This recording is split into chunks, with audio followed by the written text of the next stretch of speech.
So a ceasefire deal between Iran and Israel announced by US President Donald Trump appears to be holding. Trump spoke a short time ago on Air Force One on his way to the NATO summit in The Hague.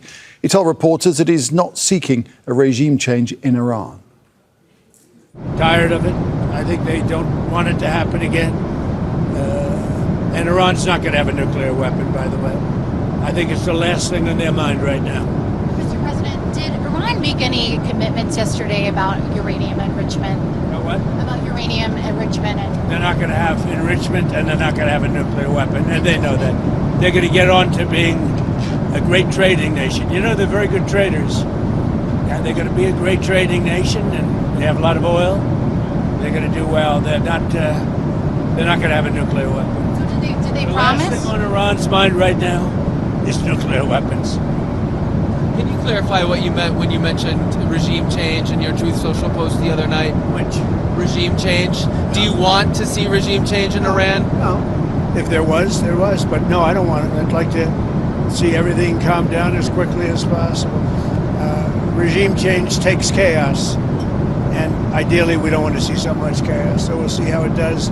You know, the Iranians are very good traders, very good business people.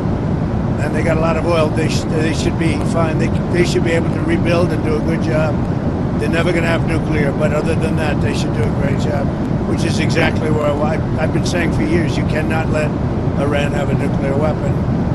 But we're going to be with, where's Marco? I think Marco's here someplace. You know, our great Secretary of State. But we cannot let them have a nuclear weapon. They won't have a nuclear weapon. And I will tell you, the last thing on their minds is nuclear weapons. So, Kimberly, as I say, Donald Trump has been busy in his comments, some more colourful than others, but most latterly on Air Force One. Yeah, that's right. The U.S. president is doing a bit of a victory lap, given the fact that essentially he called off a de-escalation and, phoned in to U.S. ally Israel, and namely the Israeli Prime Minister Benjamin Netanyahu. And on Donald Trump's command, those planes were told to stand down. But, Israel doesn't have an enormous amount of choice, given the fact that the U.S. Does pay for its weaponry in the tune of billions, multi-billions every year. So the U.S. president, knowing how he can be in terms of carrying out his threats, would love to be a fly on the wall of the conversations that have taken place between the Israeli prime minister and the U.S. president. But it was very clear from the U.S. president very early on Tuesday morning that he was exasperated, to put it mildly, with the Israeli prime minister.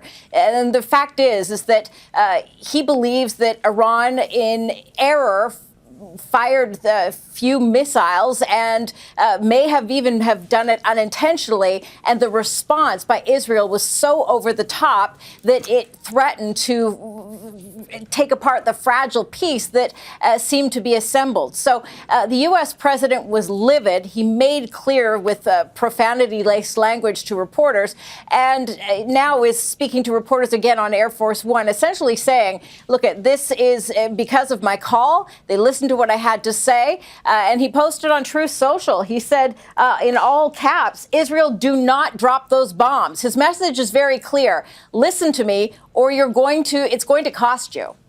What about domestic pressure on Donald Trump? Because not all of his base was in support of his attacks on the Iranian nuclear sites. Will he feel more assured now about that?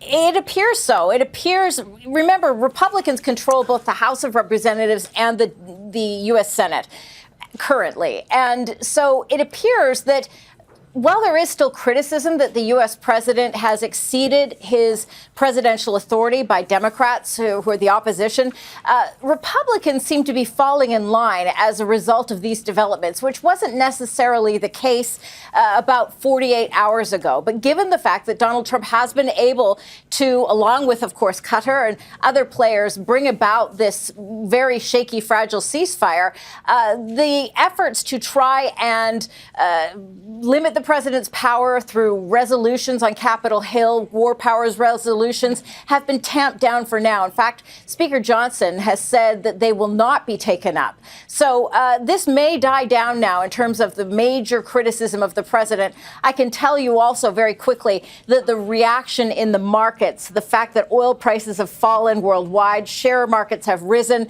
is being well received in the United States. There was really fear of a global disruption in oil supply, and that would affect consumers. So right now, the U.S. president getting high marks again, though, it needs to stick. All right, Kimberly, thanks for that. Kimberly Halkett there in Washington. Thank you. Make sure to subscribe to our channel to get the latest news from Al Jazeera.